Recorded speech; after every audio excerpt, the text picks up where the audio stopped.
Men think that the lives of women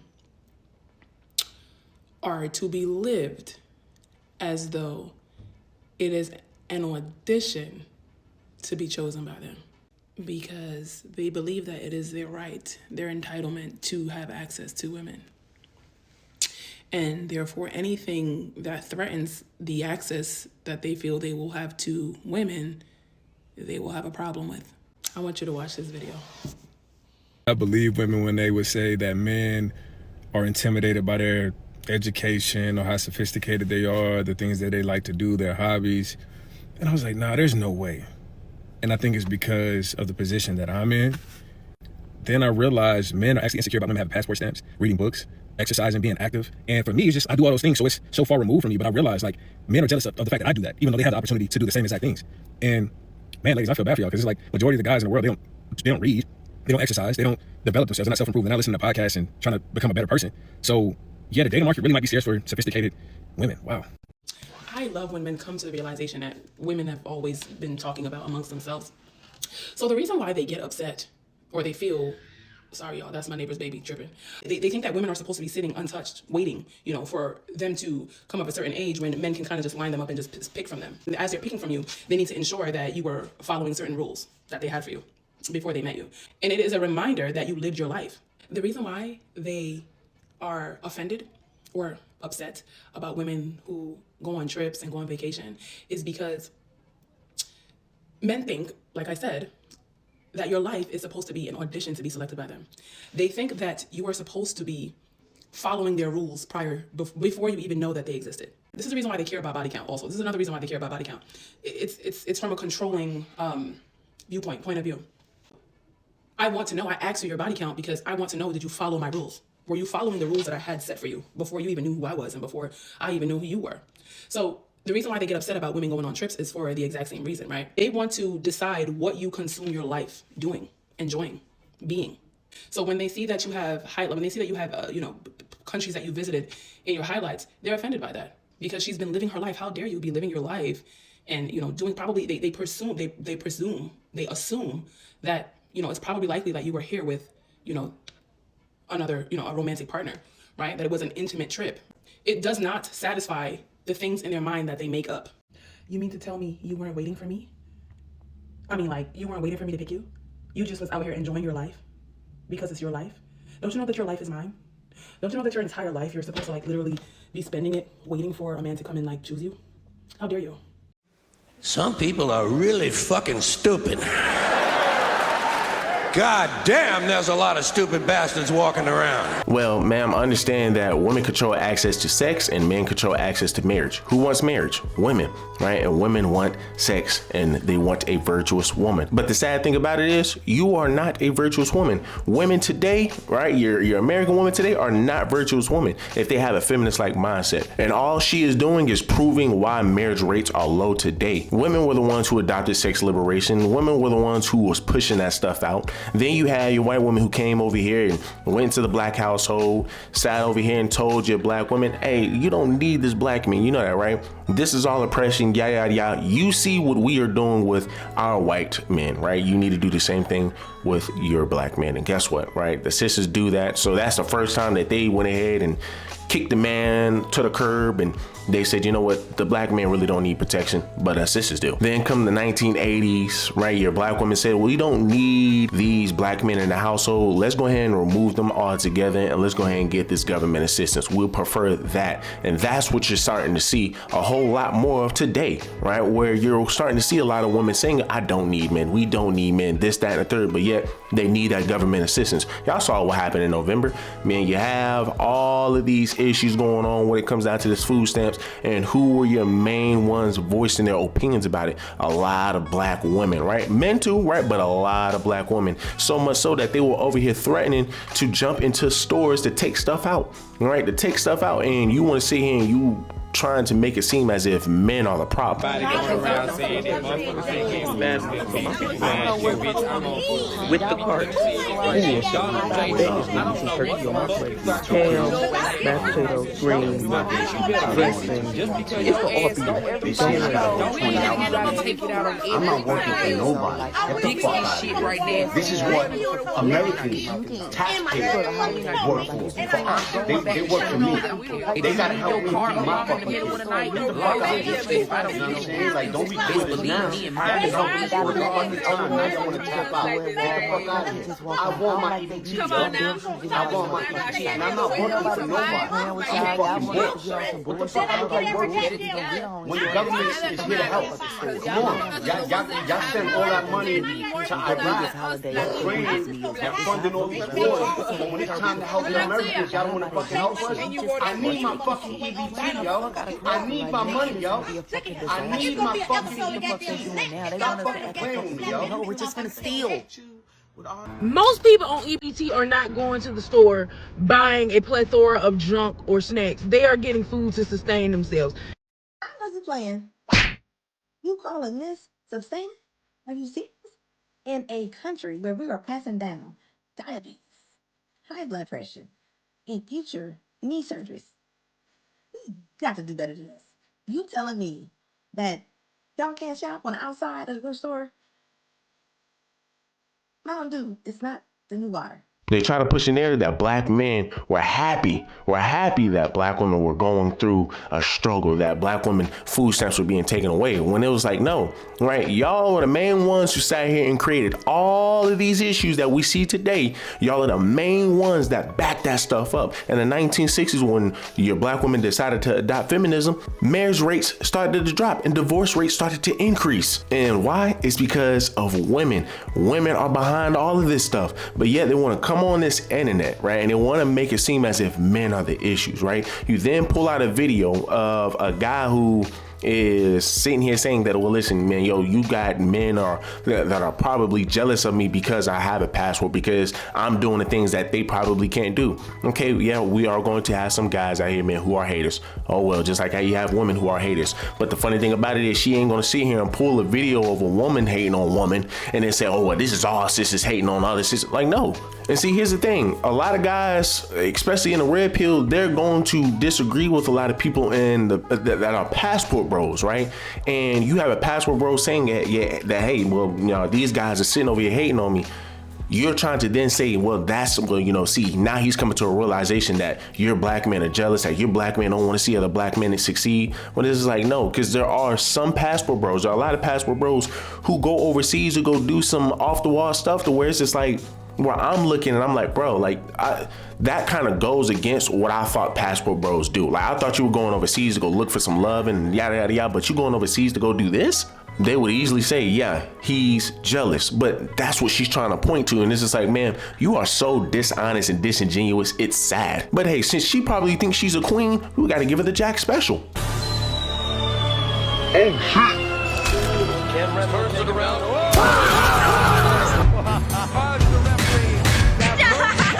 He's already dead.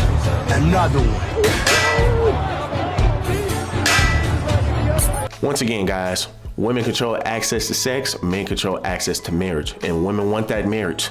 Women want marriage, but they're not wanting to be virtuous women, which is why you're going to constantly keep seeing these women do the same stuff day in and day out. And then she wants to bring up that, well, you know, men are upset with, with women traveling. Men will be upset with your younger women traveling because these younger women who are traveling are the same ones who hit their mid 30s, their their early 40s, late 40s, crying and complaining about all of the good men who are rich, who are dealing with women who are younger, because while these men are in their 20s, working, grinding, having to sacrifice their 20s, these women are in their 20s saying, hey, well, I'm boss babe, I'm independent, I'm this, I'm that, and they're doing all of this traveling, right?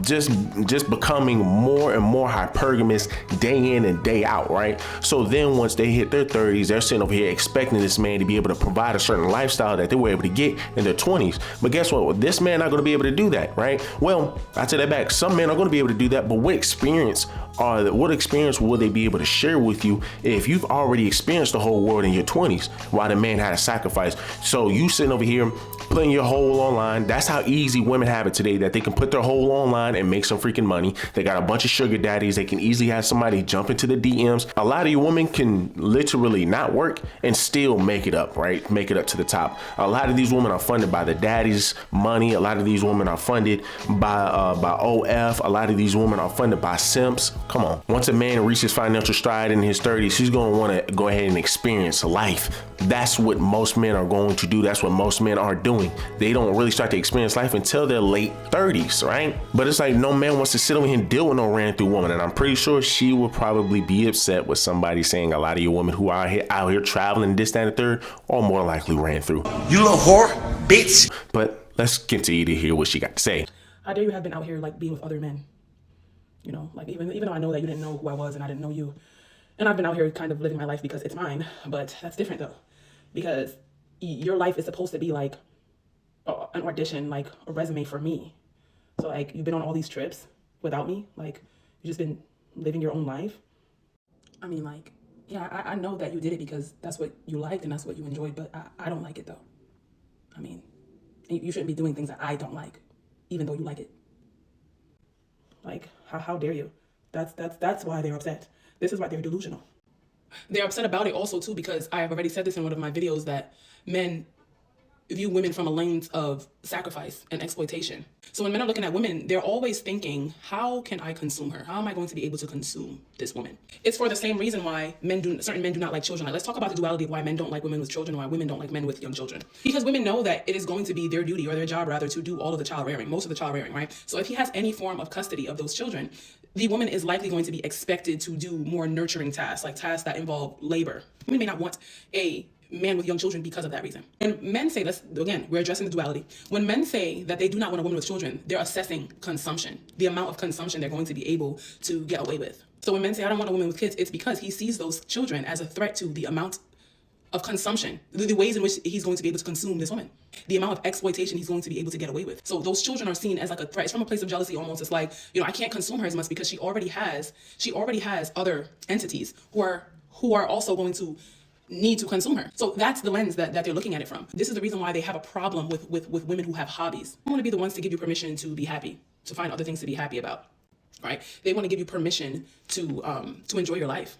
The reason why they have a problem with women having hobbies is because they're looking at it from the same lens, the same exact lens of, oh my God, they're seeing these hobbies as a threat to the ways in which they're going to be able to consume you. You have all of these hobbies and all these other things, right? Whether it be maybe you like to do horseback riding, or maybe you like to roller skate, or maybe you like to go to the gym, or maybe you're into mythology or astrology, or you know, crystals, or maybe you like to dance, or maybe you like to do whatever it is that you like to do. Maybe you're into pottery, right? You have art, you're artsy, you have a crafty kind of hobby. They are threatened by you having hobbies because it is a threat to the amount of exploitation they're going to be able to get away with. You already have hobbies, things that you are investing your time, your energy into, right? It's less for them. That's why that's why they're offended by women having hobbies. And because this is what men see women through. They see women through a lens of how much can I consume? They see us through a lens of consumption and exploitation and sacrifice, right? So you're sacrificing something most times when you decide that to have hobbies. They require your labor, they require your time, energy. You are invested into these things.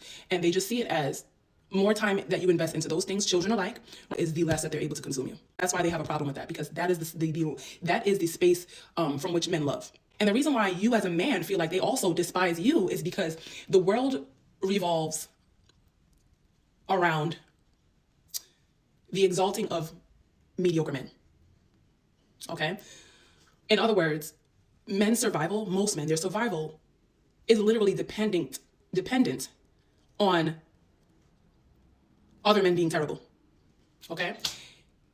They need other men to be bad so that they can be bad. And women know that there are men who do the things that they like, then they will want those men. Men's survival is dependent on mediocrity. This is for the same reason why you find that men are mad at Russell Wilson and Klay Thompson, because women are going to want those men. If women know that there are men like that out there, women are going to want those men. See, I say all the time that men are not really providers or protectors. Those are the roles that are attached to them. I don't really think I went in depth and spoke about how men are not protectors. I'll get into that in another video, but just briefly, men are not really protectors. They are protectors of their access to women.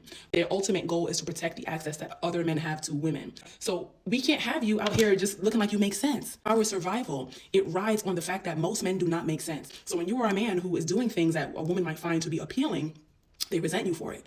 Because how dare you? How dare you show these women that there are options out here that are better than us? They need other men to be terrible so that they can be terrible, right? That's how they preserve the access that they have.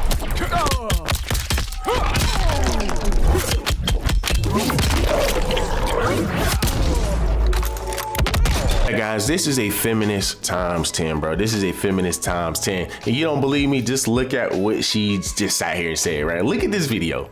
Ding, ding, ding, ding, ding. Yes, ma'am.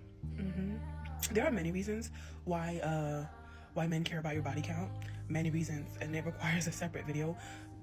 The main thing that you need to remember is that it's because they're abusive, right? There's not a single man who's going to care about your body count, and abuse is not going to follow. Men who care about your body count are abusive men. Okay, that's the first tell-all sign that you need to know in order to discern or decipher if he's an abuser. So that's the first thing you need to see in order to know. So if he cares about your body count, he's abusive. You're going to experience a lot of abuse. Okay, that's just the first way to know. But yes, this is correct, right? They are trying to inflict shame, because if they say it enough, then they can get you to control your own behavior for them, right? Because if you want to anything that you want to preserve in life, it's typically it's your responsibility to do so. If anything you want to preserve, you have to take care of it, right? But when they consistently bring up body count, it is to get us to do the work for them. Because essentially, just like she said, if we continue hearing that, then we will feel like, oh my God, I have to continue to give, the same man access to me because I can't find a new one because body count matters, right? This is what they want to happen, right? And who does that benefit? Really think about that. Think about what they're doing, right? Think about that, the whole logic of that. Who does that benefit? Who does that make sense for? What men are training you to do is say, hey, well, we're not compatible, but, well, I already started sleeping with him. I guess I might as well continue. They want you to override decisions that make the most sense for you. Feel me? Man, what the fuck is you talking about? What the fuck was that? I'm sorry, bro. I wasn't thinking about it. So to her logic, all men are abusive because most men care about women's body counts, right? Most men care about women's body count. She will probably find some simp who will say, oh, I don't care about a woman's body count. She can have over 3,000 body counts. Yeah. Okay, that's fine. That's fine, Mr. Simp. And who's that? Oh, it's Mr. MVP, Simp! So to her logic, all men are abusive because most of you men care about a woman's body count, right? So the only ones who won't be abusive are your simps and are your guys, man, who pedestalize women. Ha! Gay! Actually, I would think this is the type of guy she would kind of shoot for, right? She would say this is a real man. What's up? My name is Deontay. I'm in a relationship with this beautiful blonde, and her name is Nicole. Hey. Hey, what are you doing? I'm in the wine store. At the wine store? Yeah, baby. I'm getting 3 bottles. Deontay met Nicole Bradley through letters while she was serving time for drug-related charges. She was in her early 20s, and Deontay quickly became very attached to her. He sent money to her commissary, paid for phone calls, and gave her gifts. He believed they were building a future together. However, Nicole did not show the same level of commitment. She accepted his support, but avoided serious conversations about their relationship. Off of a pen pal website. We've been talking for like a year or 2 on and off. I kind of found her by accident because she's eerily similar to my ex-girlfriend. What people like to say is my type, even though I ain't got no type. When Nicole was released in 2021, Deontay was overjoyed. Fans described his excitement as almost cartoon-like, with him looking relieved and happy to see her. But shortly after leaving prison, Nicole began reconnecting with her ex-boyfriend, Zach, and her former cellmate, Tia Simmons. Both relationships were important to her, leaving Deontay confused and hurt. Despite this, she continued to rely on him financially and promised things she did not follow through on, such as cosmetic surgery he offered to pay for. Later, she married Tia, yet continued to contact Deontay when she needed help. What's up, Nicole? I'll explain to you. You serious? You just met my mama, bro. You looked at my mama's face and lied, bro. You know what I've been through. And you gonna do me like that? After all this I done did for you? You serious? That's just wild. Because here's the thing, guys. Here's the thing. If she is saying that a man who cares about a woman's body count is abusive, I could just only imagine what she think about men who are in the red pill. She probably think, man, we some terrorists or something. But I mean, hey man, look guys, y'all let me know down below, man. What do y'all guys think? Do me a huge favor, man. Leave me a like, leave me a comment, subscribe to the channel. Till the next one.